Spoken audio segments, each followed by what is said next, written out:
Daily bite-sized PropTech and real estate news in partnership with Proptech-X.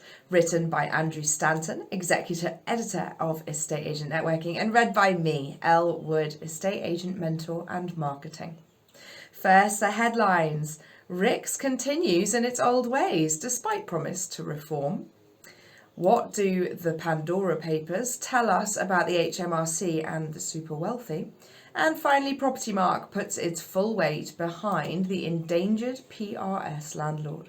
So our first story, RICS continues in its old ways despite promise to reform.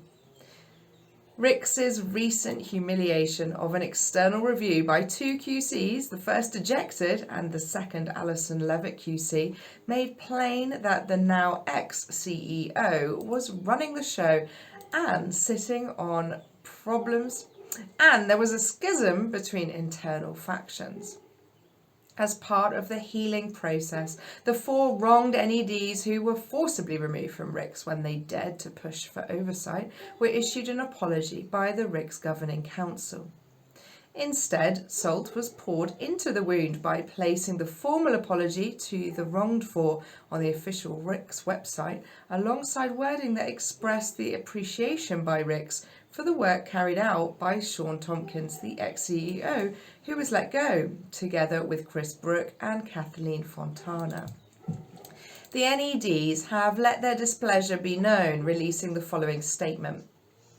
We are relieved this matter has finally reached a welcome outcome for us with the publication of RICS's formal apology.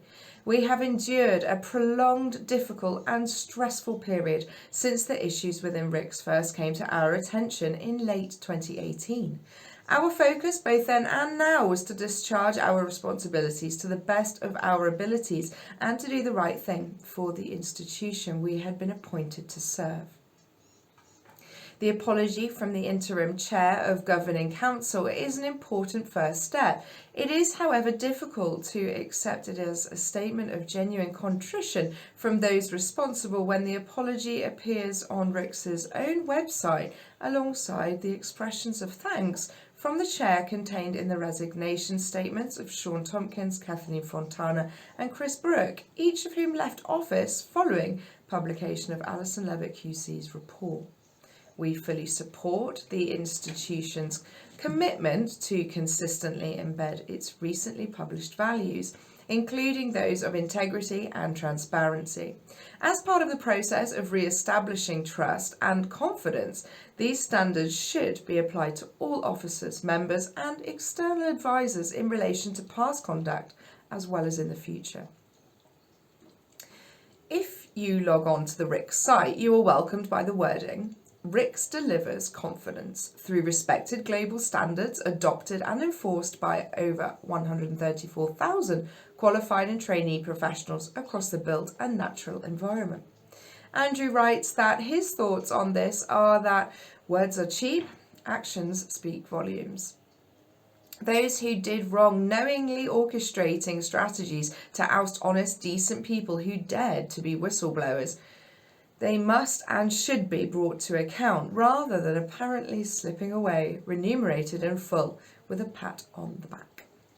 Our next story, what do the Pandora Papers tell us about the HMRC and the super wealthy? The Pandora Papers have revealed that, amongst other things, a lot of ultra-high net worth individuals have been buying property assets in the UK, doing so using company structures, giving that any entity buying property, commercial or residential, has to declare the source of the capital used in the purchase. This blatant manipulation of rules brings into focus some interesting topics. The first is that solicitors have a duty to report anything that is suspicious. They have a legal obligation to report anything that is not correct or seems in any way out of the ordinary. If they get this wrong, they face unlimited fines and even imprisonment. In the UK, to safeguard all law-abiding citizens from the wrongdoings of individuals, we have anti-money laundering legislation underpinned by the Proceeds of Crime Act 2002, Terrorism Act and Money Laundering, Terrorist Financing and Transfer of Funds (Information on the Payer) Regulation 2017. Though we've gone through Brexit, we are still bound to follow through on these. Now, it will be up to the legal sector to determine if anyone has fallen foul of the Proceeds of Crime Act, and it may well decide separately that setting up shell companies outside of the UK to avoid paying SDLT, like Tony and Cherie Blair's saving of £312,000 as revealed by the Pandora Papers, is an acceptable tax loophole. But given that the UK is facing austerity caused by Brexit and the pandemic, and we are collectively being asked to tighten our belts and pay more tax, is it not high time that HMRC was seen to be looking at any transaction over 1 million with the greatest of scrutiny?